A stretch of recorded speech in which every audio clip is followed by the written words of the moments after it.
Hello friends, today we are going to learn a very crucial area in the field of organizational behavior, personality. A personality of an individual decides how the individual will respond to different situations in an organization. This will help us to understand the needs and underlying emotions of a person and his responses. So, let's get started with our session. The session will contain information on personality and different factors shaping the personality, measuring personality, personality traits relevant to the organizational behavior. Personality refers to the wide range of individual attributes that distinguish people from one another. Personalities shape our behaviors. So, if we want to better understand behavior of someone, it helps if we know something about his or her personality. Understanding personality is useful both to the individual as well as to the organizations. Personality is a useful concept for organization as it helps managers to make hiring decisions, team selections and promotions. Individuals benefit from understanding their own personality by increasing their self-awareness, being better able to understand others and interpersonal relationships. Personality is a dynamic concept describing the growth and development of a person's whole psychological system. The definition of personality we most frequently use was produced by Gordon Allport nearly 70 years ago. He said, personality is the dynamic organization within the individual of those psychophysical systems that determine his or her unique adjustment to his environment. Personality is the sum total of ways in which an individual reacts to and interacts with others. We most often describe it in terms of measurable traits a person exhibits.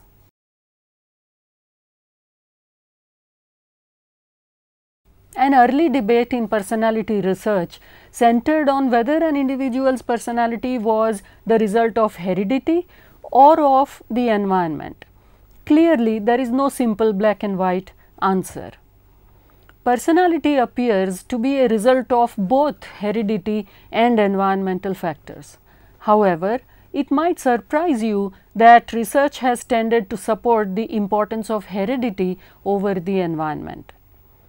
Heredity refers to factors determined at conception: physical stature, facial attractiveness, gender temperament, muscle composition and reflexes, energy level and biological rhythms are generally considered to be either completely or substantially influenced by who your parents are, that is, by their biological, physiological and inherent psychological makeup.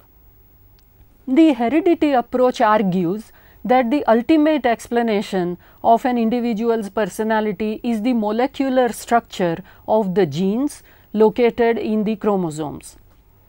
The effects of heredity and environment on within individual human development are so intertwined that we cannot separate the two.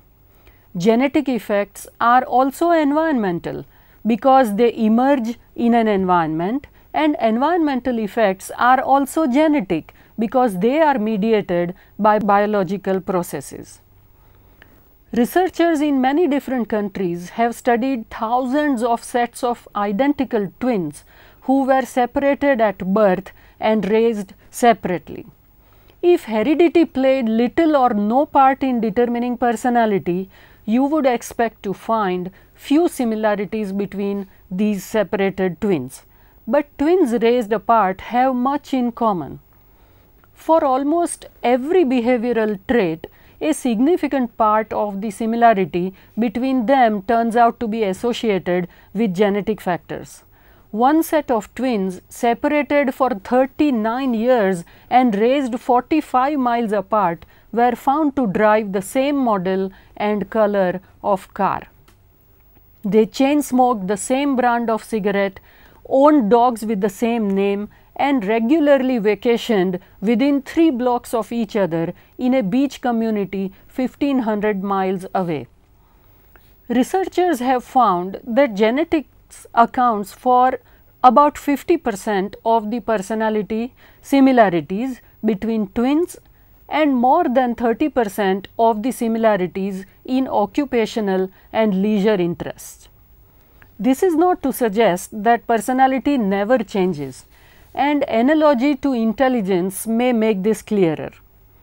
Children become smarter as they age. So, nearly everyone is smarter at age 20 than they were at age 10. Still, for example, if Amita is smarter than Rajesh at age 10, she is likely to be so at age 22. Measurement of personality. We can visualize personality as a set of patterns created by interactions between the genetic, biological, psychological and cultural influences. Personality characteristic can help top managers successfully differentiate their organizations from competitors through innovation, job and life satisfaction. This highlights the importance of understanding the different dimensions of personality and their measurement. One major approach to measurement is the Myers-Briggs Type Indicator. The Myers-Briggs Type Indicator, which is widely known as MBTI, is the most widely used personality assessment instrument in the world. It is a 100-question personality test that asks people how they usually feel or act in a particular situation. On the basis of their answers, individuals are classified as extrovert or introvert, abbreviated as E or I, sensing or intuitive, abbreviated as S or N, thinking or feeling, abbreviated as T or F, and finally judging or perceiving, abbreviated as J or P. These terms are defined as follows: extraverted versus introverted. Extraverted individuals are outgoing, sociable and assertive. Introverts are quiet and shy. Sensing versus intuitive. Sensing types are practical and prefer routine and order. They focus on details. Intuitive rely on unconscious processes and look at the big picture. Thinking versus feeling. Thinking types use reason and logic to handle problems. Feeling types rely on their personal values and emotions. Judging versus perceiving. Judging types want control and prefer their world to be ordered and structured. Perceiving types are flexible and spontaneous. These classifications together describe 16 personality types, which every person identified with one of the items in each of the 4 pairs. Let's explore several examples. Introverted / intuitive / thinking / judging people, in short known as INTJs, are visionaries. They usually have original minds and great drive for their own ideas and purposes. They are skeptical, critical, independent, determined and often stubborn. ESTJs are organizers. They are realistic, logical, analytical and decisive and have a natural head for business or mechanics. They like to organize and run activities. The ENTP type is a conceptualizer, an innovative, individualistic, versatile and person attracted to entrepreneurial ideas. This person tends to be resourceful in solving challenging problems but may neglect routine assignments. The MBTI is widely used by organizations including Apple Computers, AT&T, Citigroup, General Electric, 3M Company, many hospitals and educational institutions and even US Armed Forces. In spite of its popularity, evidence is mixed about the MBTI's validity as a measure of personality, with most of the evidence suggesting that it isn't. One problem is that it forces a person into either one type or another. In other words, you are either introverted or extraverted. There is no in between, though people can be both extraverted and introverted to some degree. The best we can say is that MBTI can be a valuable tool for increasing self-awareness and providing career guidance. The other measure is Big Five personality model. The MBTI may lack strong supporting evidence, but the same cannot be said for the Big Five model. An impressive body of research supports its thesis that 5 basic dimensions underlie all others and encompass most of the significant variation in human personality. The following are Big Five factors. Extraversion. The extraversion dimension captures our comfort level with relationships. Extroverts tend to be gregarious, assertive, and sociable. Introverts tend to be reserved, timid, and quiet. Agreeableness. The agreeableness dimension refers to an individual's propensity to differ to others. Highly agreeable people are cooperative, warm, and trusting. People who score low on agreeableness are cold, disagreeable, and antagonistic. Conscientiousness. The conscientiousness dimension is a measure of reliability. A highly conscientious person is responsible, organized, dependable, and persistent. Those who score low on this dimension are easily distracted, disorganized, and unreliable. Emotional stability. The emotional stability dimension, often labeled by its converse, neuroticism, taps a person's ability to withstand stress. People with positive emotional stability tend to be calm, self-confident, and secure. Those with high negative scores tend to be nervous, anxious, depressed, and insecure. Openness to experience. The openness to experience dimension addresses a range of interests and fascination with novelty. Extremely open people are creative, curious, and artistically sensitive. Those at the other end of the openness category are conventional and find comfort in the familiar. You might be wondering what is the important personality trait set which is relevant to organizational behavior. So, let us look at other more specific attributes that are powerful predictors of behavior in organizations.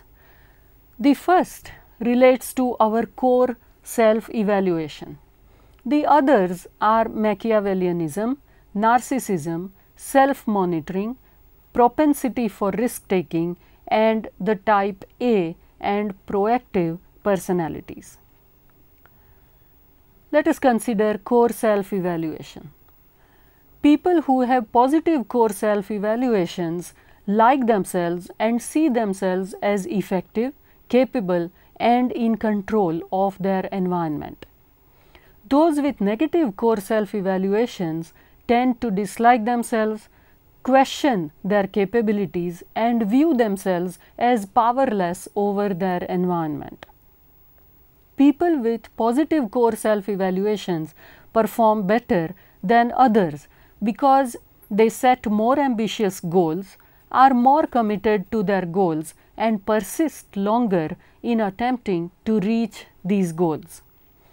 One study of life insurance agents found core self-evaluations were critical predictors of their performance. 90% of life insurance sales calls end in rejection. So, an agent has to believe in him or herself to persist.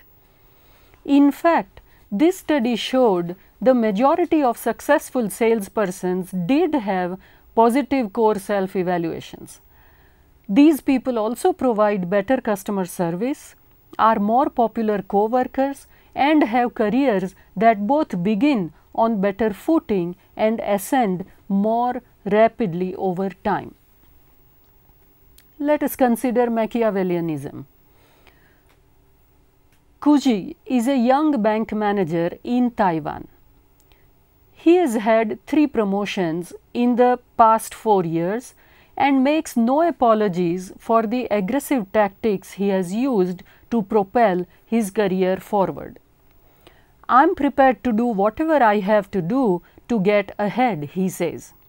Kuji would properly be called Machiavellian. Priyanka led her Mumbai-based company last year in sales performance. She is assertive and persuasive, and she is effective at manipulating customers to buy her product line. Many of her colleagues, including her boss, consider Priyanka Machiavellian.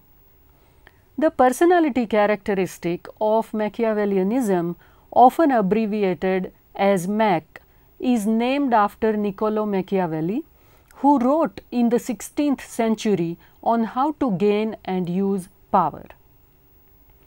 An individual high in Machiavellianism is pragmatic, maintains emotional distance, and believes ends can justify means. If it works, use it, is consistent with high Mac perspective.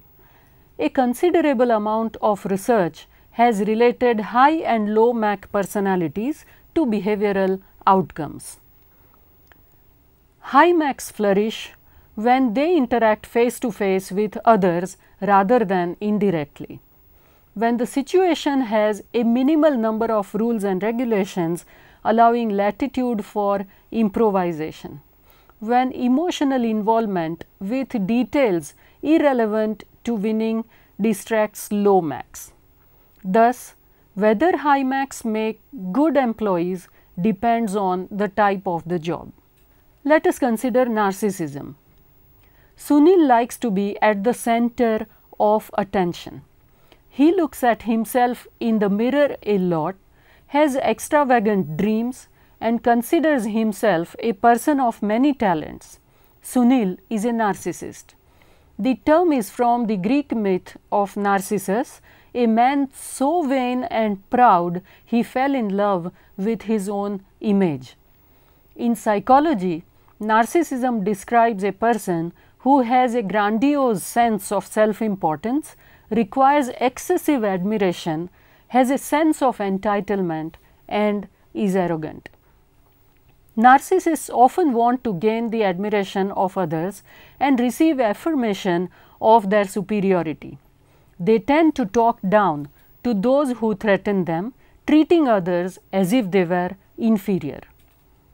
Narcissists also tend to be selfish and exploitive and believe others exist for their benefit. Their bosses rate them as less effective at their jobs than others, particularly when it comes to helping other people. Self-monitoring. Smita Nair is always in trouble at work. Though she is competent, hardworking and productive, in performance reviews she is rated no better than average, and she seems to have made a career of irritating bosses. Smita's problem is that she is politically inept. She is unable to adjust her behavior to fit changing situations. As she puts it, "I am true to myself. I don't remake myself to please others." We would describe Smita as low self-monitor.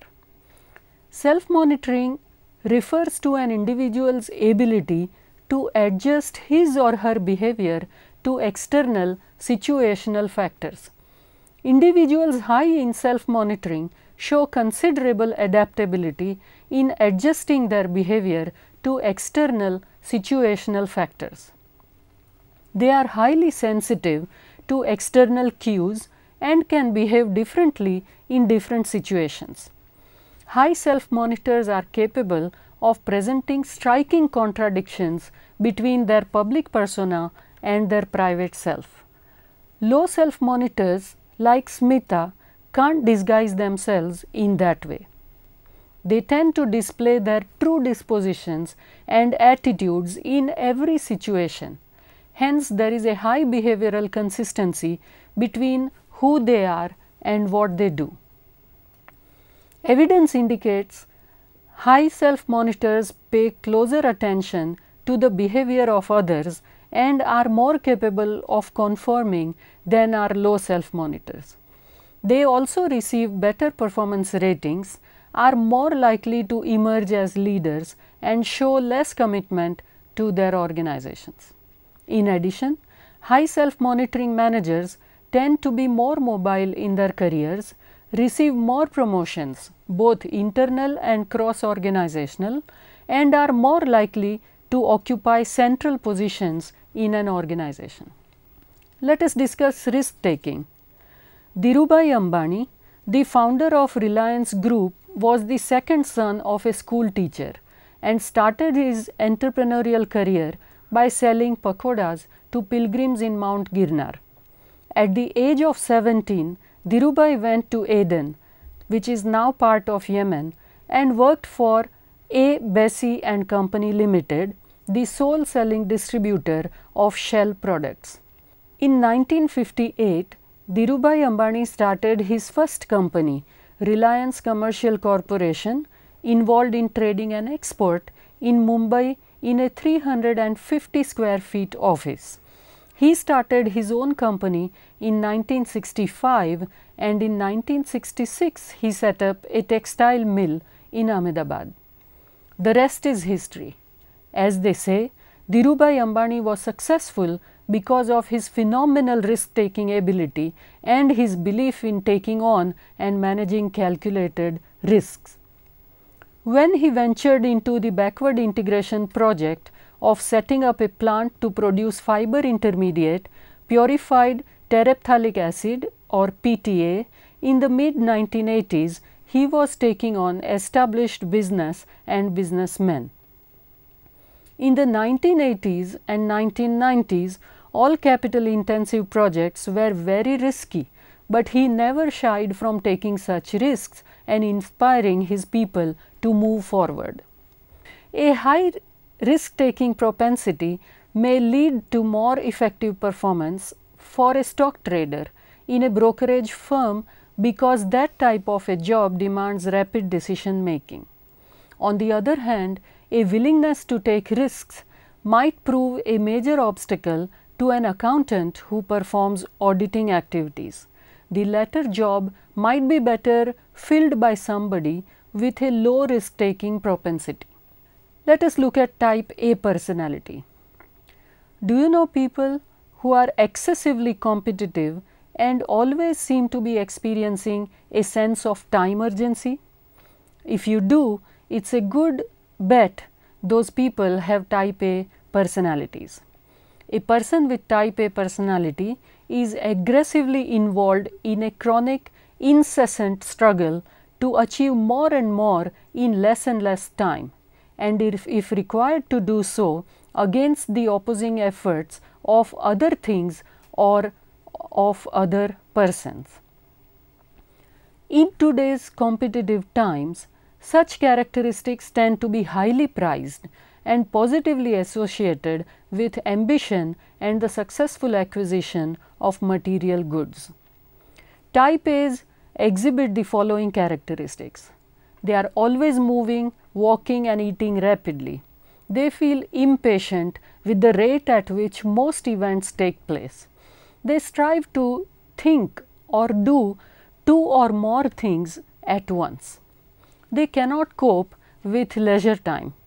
They are obsessed with numbers, measuring their success in terms of how many or how much of everything they acquire. The type B is exactly the opposite. Rarely worried about the desire to obtain a wildly increasing number of things or participate in an endless growing series of events in an ever decreasing amount of time. Type Bs never suffer from a sense of time urgency with its accompanying impatience, can relax without guilt and so on. Let's talk about proactive personality. Did you ever notice that some people actively take the initiative to improve their current circumstances or create new ones? These are the proactive personalities. Those with a proactive personality identify opportunities, show initiative, take action and persevere until meaningful change occurs, compared to those who passively react to situations.